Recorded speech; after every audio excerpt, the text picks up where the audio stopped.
NAIA Customs ang mahigit sa 2 milyong piso na halaga ng ecstasy party drugs sa Central Mail Exchange Center sa Pasay City. Mula sa Pasay City, nasa linya ng ating telepono si Nel Maribuhok para sa detalye ng balita. Yes, Nel? Tatlong plastic bags o 1,268 na piraso ng ecstasy tablets ang nasabat ng mga tawanan ng NAIA Customs sa Central Mail Exchange Center dito sa Pasay City. Tinatayang nagkakahalaga ang naturang party drugs ng 2.1 billion pesos. Nanggaling ang package na ito sa Netherlands na nakapangalan sa isang G. Woerdezen at idineklara na isang light box. Nahihirapan na habulin ng mga otoridad ng mga sangkot sa naturang illegal shipment dahil wala itong consignee. Bagamat may nakalagay na address sa package ay wala namang pangalan ng recipient. Inala ng NAIA Customs, posibleng trial package lamang ito. Natuklasan ng ecstasy party drugs na dumaan ang package sa X-ray at masusing investigasyon ng customs personnel. Tinurn over na ng NAIA Customs sa Philippine Drugs Enforcement Agency ang naturang illegal na droga. Ella? Maraming salamat, Nel Maribuhok live na nagulat mula sa Pasay City. Mahigit 300 politiko ang nagbibigay ng suporta sa New People's Army o NPA ayon sa Department of the Interior and Local Government o DILG. Narito ang report ni Asher Cadapan Jr. Nilabas ng Department of the Interior and Local Government o DILG ang listahan ng mga politikong nagbibigay ng suporta sa New People's Army simula pa noong 2016 hanggang 2018. Ayon sa DILG, aabot sa 349 na lokal na opisyal ang sumusuporta sa rebelding grupo. Kaya naman ayon kay DILG Secretary Eduardo Año, minomonitor nila ang aktibidad ng naturang mga politiko ngayong papalapit ang 2019 elections. Kinabibilangan ng mga ito ng 11 gobernador, 5 vice governor, 10 board member, 55 mayors, 21 vice mayor, 41 councilors, 11 dating opisyal ng lokal na pamahalaan, 10 congressman, 1 former congressman at 176 na barangay captain at barangay councilors. Anya, mayroon ding mga party list representatives na hayagang sumusuporta sa NPA ngunit tumanggi itong pangalanan. Panawagan ni Anyo sa publiko, huwag iboto ang mga kandidatong nagbabayad ng permit to campaign at sumusuporta sa rebelding grupo. Hindi kailangang magbigay sa NPA ang ating mga kandidato para manalo. Dapat ang ating mga mamamayan ay maging mapanuri at maingat sa pagboto. Huwag iboboto isang kandidato dahil ito ay namimili ng boto at ito ay pinapayag ang kampanya ng NPA sa kanilang lugar. Dapat, kumbaga, vote wisely. Yung talagang magdi-deliver at talagang magiging magaling na leader ng ating bayan.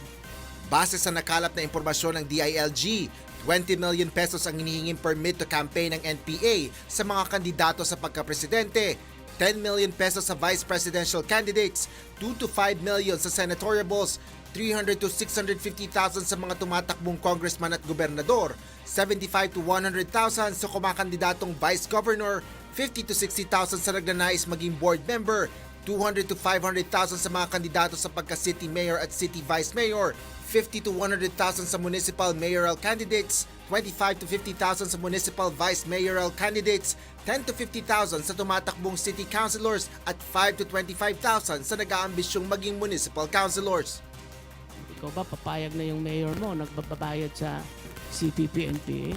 Unang-una, saan niya kukunin yung ipinambigay niya doon? Pangalawa, kita mo naman yung influence ng CPP-NPA later on pag nakaupo na siya.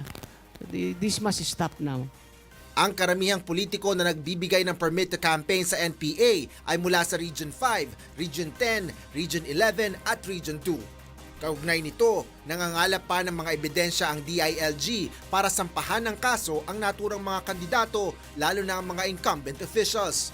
Asher Cadapan Jr., UNTV News and Rescue, Philippines. Kinumpirma ni DILG Secretary Eduardo Año na mayroon pang Yemeni suicide bomber sa Mindanao, ngunit wala pa niya silang namomonitor na plano nito. Narito ang report ni Bernard Dadias. May isa pang suicide bomber na nasa Mindanao. Ito ang kinumpirma ni DILG Secretary Eduardo Año. Isang Yemeni ang suicide bomber na mahigit 1 taon na sa bansa at nakapag-asawa na ng babaeng tausug at mayroon ng mga anak.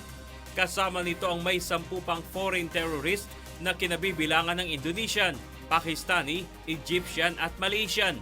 Ayon kay Anyo, nakakalat ang mga ito sa Basilan, Patikul Sulu at Maguindanao kahalo ng mga local terrorist. Yung sinasabi natin suicide bombers na na-train, ito yung Yemeni. But there are foreign terrorists who are also living in other parts of Mindanao. But we cannot say that he is a suicide bomber, no? Kasi foreign terrorists sila, they're providing support, advices to the local Abu Sayyaf kasi ay affiliated na sila sa ISIS. But necessarily suicide bombers na sila except for this Arab-looking national inside Sawadjan camp. Bagaman trained suicide bomber ng Yemeni ay wala pa silang namomonitor na plano nito.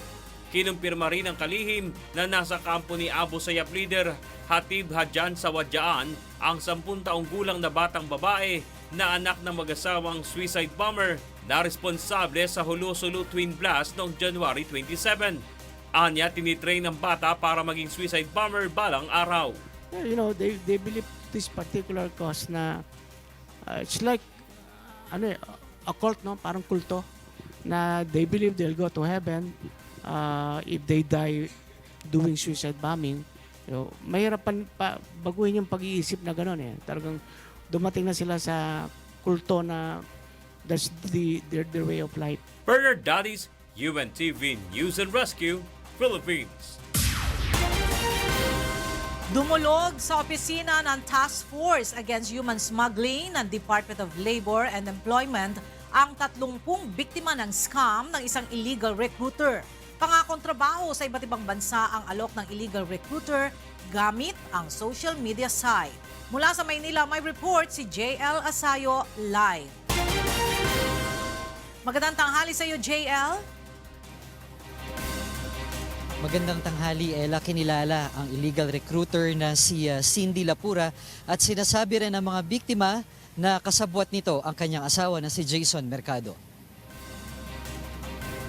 Kwento ng isa sa mga biktima, October 2018 nang nakilala nila si Lapura sa pamamagitan ng social media site na Facebook. Alok na trabaho sa iba't ibang bansa tulad sa China, New Zealand at Palau ang makikita sa Facebook advertisement ni Lapura. Ayon sa taga Mindanao na si Angela, hindi tunay na pangalan, hirap sa pamumuhay sa probinsya ang nag-udyok para ituloy niya ang aplikasyon. Para naman matustusan ang mga gastusin, nagsanglapan ng lupa at nagbenta ng ilang mga alagang hayop. Nakatakda sanang umalis si Angela noong pang December 28, 2018 papunta sana sa New Zealand bilang helper. Ganito rin ang kwento ni Annabel na papunta sana ng China bilang domestic helper na 2 beses nang naantala ang pag-alis. Nagkita-kita naman ang mga biktima sa pamamagitan ng pag-post ng isa sa mga biktima tungkol umano sa modus ni Lapura at agad din itong inireklamo sa Department of Labor and Employment. Ela, tinatayang aabot sa 15 to 20,000 ang sinisingil nitong si Lapura kada isang biktima. So kung susumahin 20 to 20,000 times 30, malaki-laking halaga rin yan. Kaya naman nahaharap siya sa kasong large-scale illegal recruitment at kung mapapatunayan ay meron itong life imprisonment. Muling paalaala ng pamahalaan na huwag basta-basta entertainin ang mga alok na trabaho lalo na sa social media. At tumawag sila sa POEA para alamin kung legal ang activity na ginagawa ng mga recruiter na ito. Yan muna ang latest live mula dito sa Manila, Ella. Maraming salamat, JL Asayo live na nag-uulat mula sa Manila.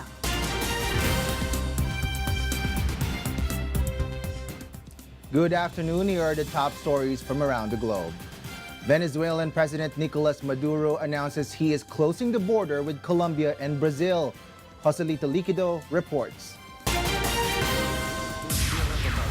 Venezuelan President Nicolas Maduro said on Thursday the government was considering closing the border with Colombia and would close the border with Brazil ahead of opposition plans to bring in humanitarian aid despite his objections.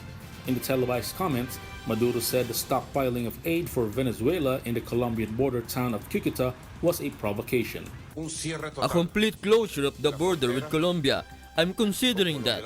A prepared man is worth two. A prepared people is worth two.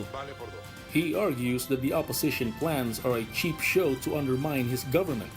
Maduro said the government would close the border with Brazil on Thursday night after the Brazilian government pledged to also send aid in. Starting at 8 p.m. today, Thursday, February 21, the land border with Brazil will be completely and absolutely closed until further notice. It is better to prevent than to regret, to take all the measures for the assurance and protection of our people. Joselito Liquido, UNTV News and Rescue. Brazilian federal police said on Thursday they were serving arrest warrants for 54 people over their alleged role in a vast drug trafficking network which specialized in airborne shipments to Brazil, the United States, and Europe. Police said they had court orders to seize 47 planes and 13 properties containing more than 10,000 heads of cattle as part of the bust. U.S. actor Jussie Smollett staged a fake attack on himself because he was dissatisfied with his salary, according to Chicago police. Bianca Quijano reports. Actor Jussie Smollett claimed to be the victim of a racist and homophobic attack because he was dissatisfied with his salary on the hip-hop TV drama Empire, Chicago's police chief said on Thursday. Smollett, a 36-year-old black, openly gay actor, has been arrested after he was charged with lying to police in connection with the alleged attack on January 29th. Empire actor Jussie Smollett took advantage of the pain and anger of racism to promote his career.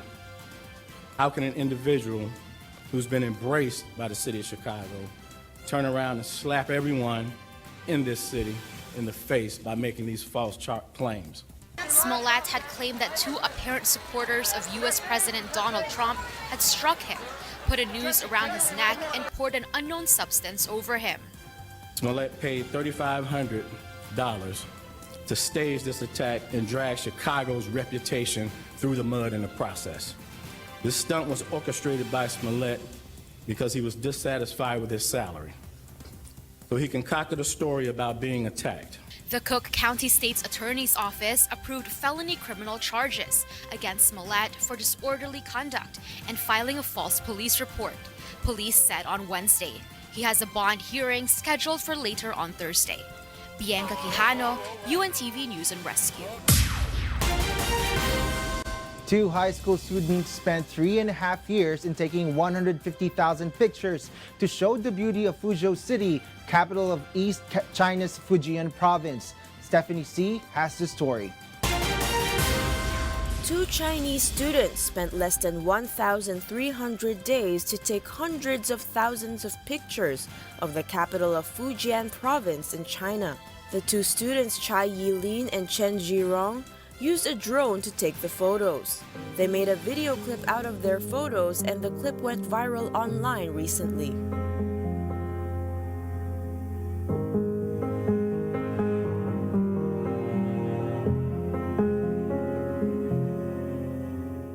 We did not deliberately form a team in the first place. It's just we are of one mind in taking photos. They traveled more than 8,000 kilometers in 6 districts and 6 counties of the city to take the photos. They said they will continue to capture the beauty of Fuzhou with their camera. Fuzhou is a huge city. There are many places that I haven't been to. I will continue to take photos of the gorgeous natural landscape and bustling cityscape that I haven't seen. Stephanie C., UNTV News and Rescue. And those are the stories from around the globe. I am Asher Kadapan Jr. Good afternoon. Naging kanlungan ng mahigit 200 retiradong performing artist ang isang mura ngunit disenteng pabahay sa Canada. Narito ang report ni Bianca Quijano. Malaking bahagi ng buhay ni Isay Rivera Blas ang pagiging isang performing artist. Not the fish!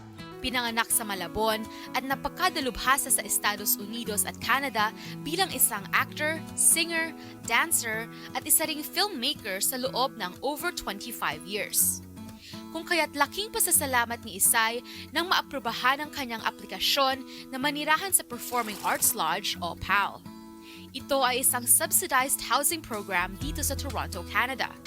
Para kay Isay, napakagandang tahanan ang PAL dahil naging isang malaking komunidad ito ng mga katulad niyang performing artist. I am very happy and grateful, and for a place like this to exist, it's a big help for everybody else, for all the artists. And I think our present board of directors right now are one of their agendas. They're trying to expand it and have another building, supposedly like, kind of a second PAL.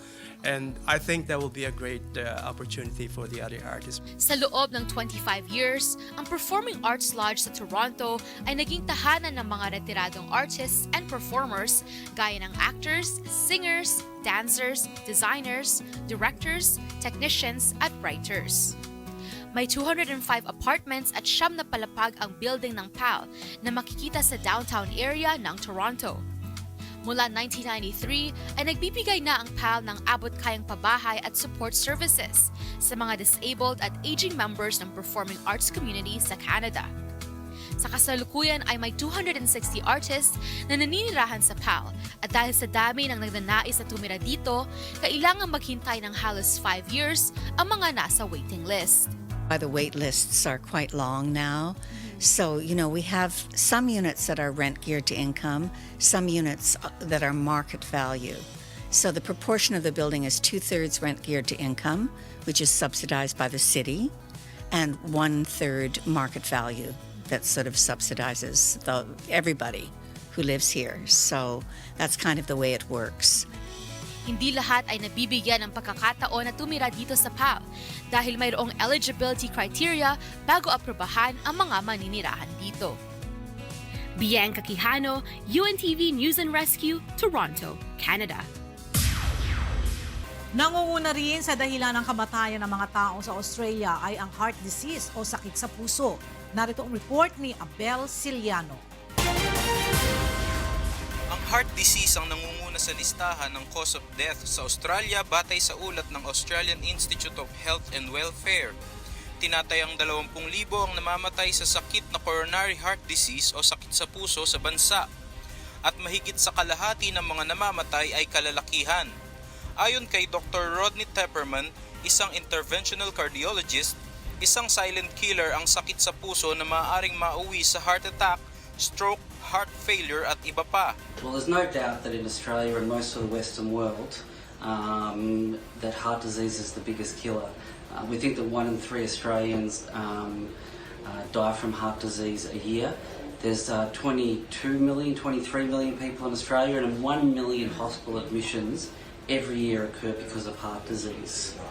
Ayon pa kay Dr. Tepperman, edad ang isang major factor sa pagkakaroon ng heart disease.